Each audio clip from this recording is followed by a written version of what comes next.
Our next topic is going to be about atonement.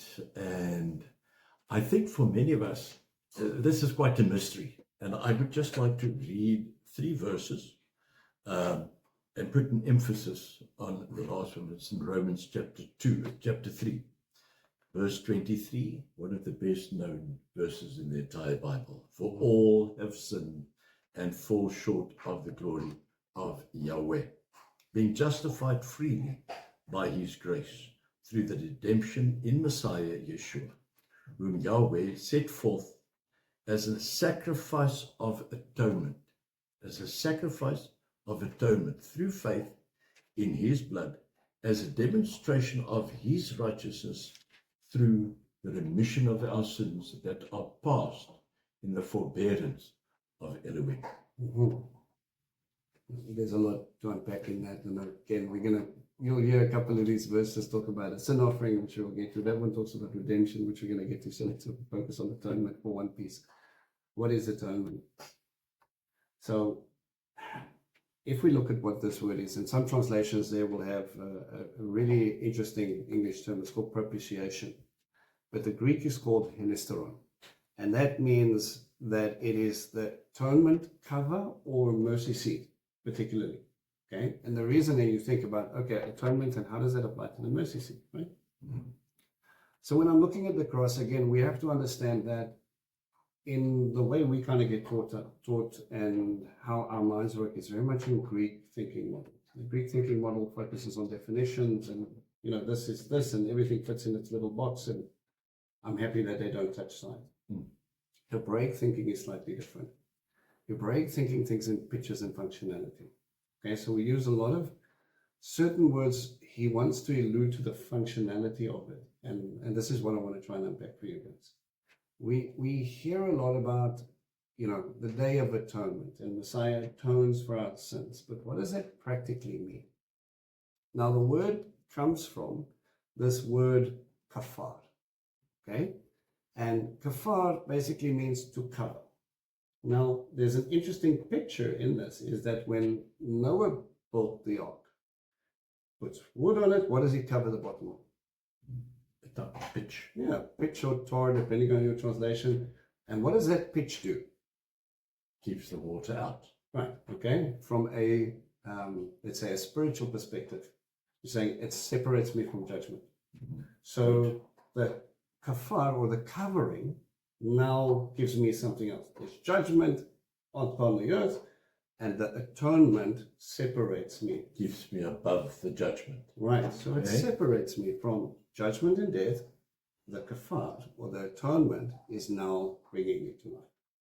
Okay, and we know the story. 8 people survived, and they got off the ark.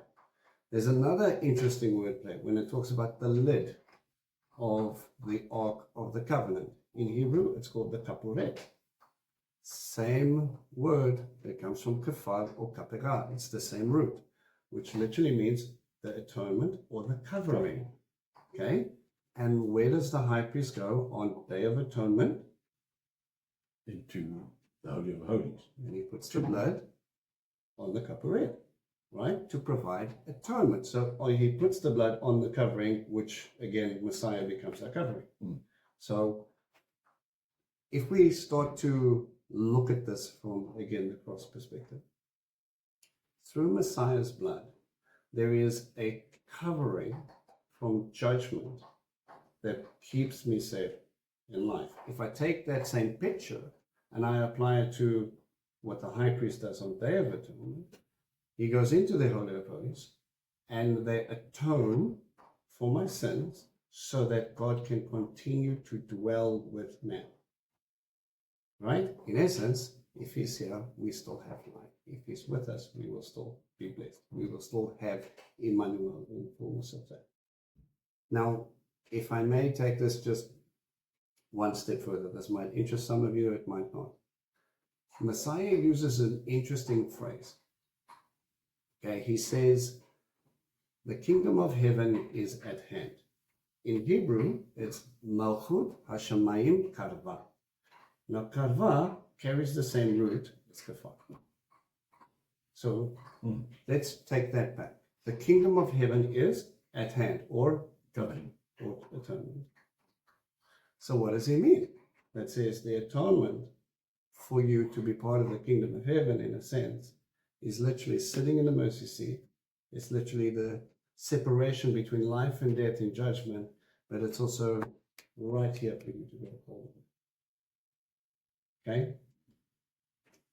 I'm Again, going to block you. go for it. Repeat. Repeat just that last one.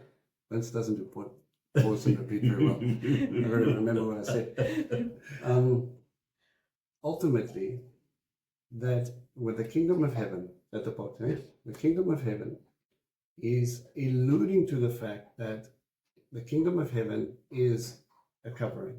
It separates me from life and separates me from death to life. The kingdom of heaven is the mercy seat, or the covering. And that mercy seat is called the mercy seat is because of where Father sits. It says, I dwell there. It's at his feet. And through that, we are, again, being brought from our sin, which separates, into atonement, which now means that he can dwell with us. And the kingdom of heaven is something that you can just reach out and grab. It's right here. Being in the kingdom of heaven separates us from judgment. From judgment and death. Okay. So when we look for the functioning work of atonement, we have to understand, again, that Hebraic mindset is that Messiah is saying, or Father is saying, that through Messiah's blood, you will be separated from that judgment that brought death. You will be lifted up. You will be included in that kingdom. It's right there for you. And at the same time, because of that, Emmanuel becomes priority. I will dwell with you. So different functionalities of a simple truth that we kind of surmise in one word. Did we cover everything? If I lost you, my apologies.